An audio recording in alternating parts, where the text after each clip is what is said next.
Bismillahirrahmanirrahim. Assalamualaikum warahmatullahi wabarakatuh. My name is Ummi Aqueen binti Azri. My matric number is 1201477. So today I will present a case between Tauran bin Abdul Hamid versus Jumaidah binti Isa.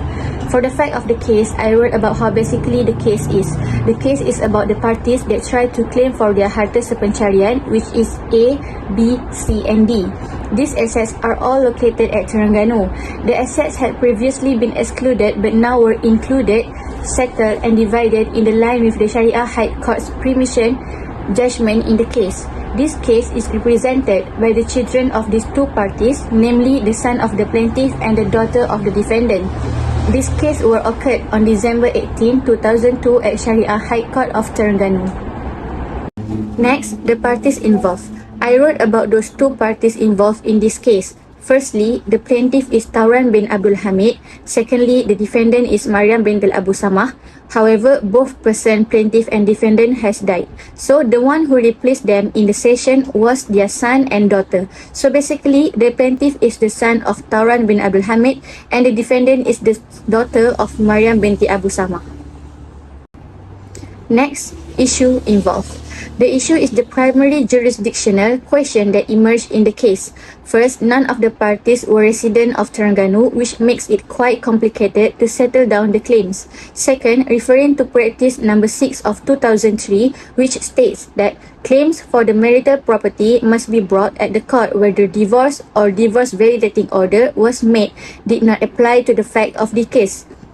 Thirdly, referring into Hukum Syara and the law outline, make it clear that the Terengganu Sharia High Court has the authority to hear and decide.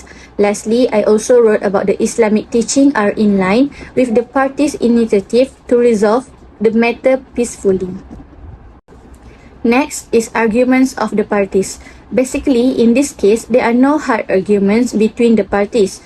The plaintiff and defendant is going well as plaintiff claim for their harta sepencarian or their rights by giving such a strong explanation and the defendant agree right away. So in these arguments of the parties, I wrote those claimed by the plaintiff and how about Islam encourage suluh to resolve any disputes with peace. And I also mentioned that defendant agreed to all the plaintiff demands.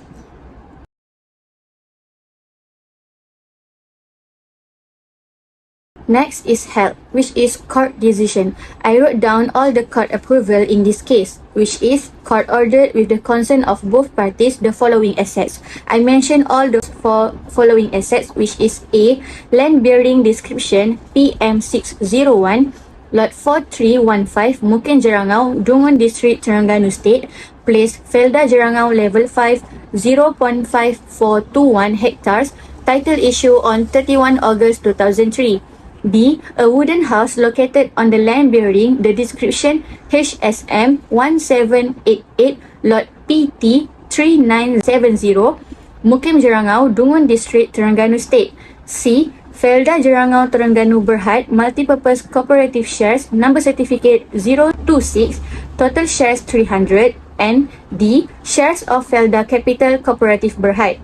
Next, there are also court ordered that the consent of both parties that the said assets are remaining or additional property that needs to be entered, settled and divided according to consent judgment. Lastly, the court ordered that costs shall be borne by each.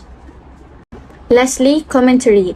But if they are inclined to peace, then accept it and put your trust in God. Indeed, He is all-hearing, all-knowing. Suratul Anfal ayat 61. This commentary part, I wrote down all my opinions on this case which I feel like the plaintiff using a strong and good explanation to claim their demands. In my opinion, the plaintiff used good methods, arguments and delivery to shorten their solo session and maintain harmony throughout the session. The plaintiff also used strong arguments so that the defendants can easily agree and accept all the claims presented. Not only that, the claim claimed by the plaintiff is neither an excessive claim nor a deficient claim, since the issue seen in the case of these two parties is an issue where both parties are not in the state of the deceased, then this case can be viewed as requiring a Then, this case can be viewed as requiring a religious argument so that the solution is valid according to Sharia. Defendants who give good response also have an impact in their case settlement session because when the defendant accepts all the agreements demand, it simplifies and speeds up the session, at the same time maintains harmony between those two parties. According to Islamic law, suluh has its condition. There are conditions on the people involved and there are also conditions on the property that is sold. According to the conditions that have been described by the members of Islamic law, I am satisfied that the defendant's action agree with all the plaintiff's claim and have already met the condition of the parties involved and the condition of the property to be sold. By therefore, I hereby make the orders in this claim based on suluh and agreement jointly between the plaintiff and the defendant. That's all for me. Thank you.